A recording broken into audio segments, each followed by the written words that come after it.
In today's video, what to do if you're tired of your caloric deficit. Hey guys, what's going on? This is Paul Ravella from ProPhysique.com, and today is an exciting day. Our 90-day transformation challenge, the Summer Sculpt, is complete. And everyone right now has a couple days to get their final submissions, their 90 days before and afters. So I'm gonna show you a little bit of what some of our before and afters have looked like. From this to this, from this to this. And we're giving away $25,000 to the winners, guys. So you know the competition is fierce. Well, the challenge just ended. We have a private message group, and I asked them if they had any questions for me. And I think these questions are gonna pertain to a lot of people. So I wanna read today's question specifically for the people that are taking part in our transformation challenge. The next one will be in early 2024, open worldwide. During the challenge, I've grown a little muscle and lost a couple inches and 9 pounds while in a slight caloric deficit. I still have some fat to lose and I still want to grow muscle. I'm tired of the calorie deficit though. At this point, what should I do? Reverse diet and focus on muscle growth, or take a short diet break and finish burning off the fat? I probably have 5 to 8 pounds left to lose, but it comes off slow. Well, you ask a great question. What do we do when the caloric deficit becomes too much, when it becomes fatiguing? So there's a few things that I do, because as I tend to focus on coaching competitors, and I myself compete, we must be able to sustain fat loss for long periods of time, reaching places in body fat where it is extremely low, and it can be extremely difficult to maintain.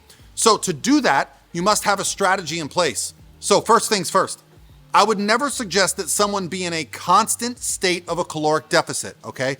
Now you can maintain this for a long period of time if you have an extreme amount of body fat to lose. But since you said you only have 5 to 8 pounds of body fat to lose, this is when I start to implement diet breaks. The real beauty of a diet break is that we bring calories up, we bring cardio down. So I'm gonna give you an example on the screen here of exactly what a diet break might look like for an athlete that I work with or coach. Now the term diet break can be a little bit misleading. Does that mean we're taking a break from dieting? Not at all. What we're taking a break from is being in a caloric deficit. We're bringing calories up to maintenance, and I'll typically reduce cardio output by 50% if you're using cardio to help you create that caloric deficit. What is the value of this? The real value of the diet break is that it's gonna restore digestion, it's gonna restore energy, it's gonna give us a break from feeling run down. It's also gonna give us a chance to perhaps introduce some foods that we haven't had for a while.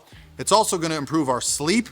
And what it'll allow us to do is, perhaps if some of our hormones that help us lose body fat have been a little bit suppressed from being in a deficit for a while, it's gonna kick those hormones back off. You're also gonna notice you just have a little bit better look, especially if you've been restricting carbohydrates.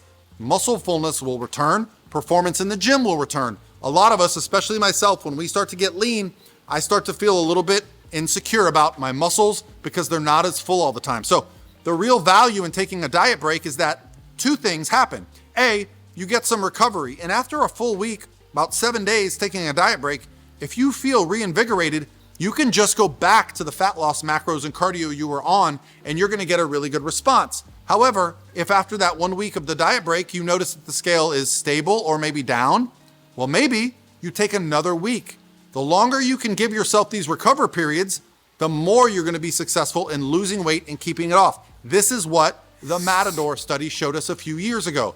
2 groups of people entered a fat loss phase. One group for 16 weeks straight, the other group for 16 weeks, but every 2 weeks, they took a 2-week diet break. So it took them 34 total weeks to complete the diet. And guess what? They lost more fat, they kept more muscle, and they kept more body fat off after the end because they took these recovery periods. So if you are tired of your caloric deficit, don't give up and think that's it, I'm done. Give yourself a strategic diet break where you bring calories up by 25 to 30%, you drop cardio by 50%, and you put yourself in a situation where you can now maintain. Now you mentioned the word reverse diet. How does a reverse diet work? Well, it starts with a diet break. This is now your maintenance. You can start to work your calories up from there if you're feeling like you no longer want to focus on fat loss. But if you still want to lose that next 5 to 8 pounds, give yourself a diet break, give yourself a reprieve, feel good, and be ready to push forward.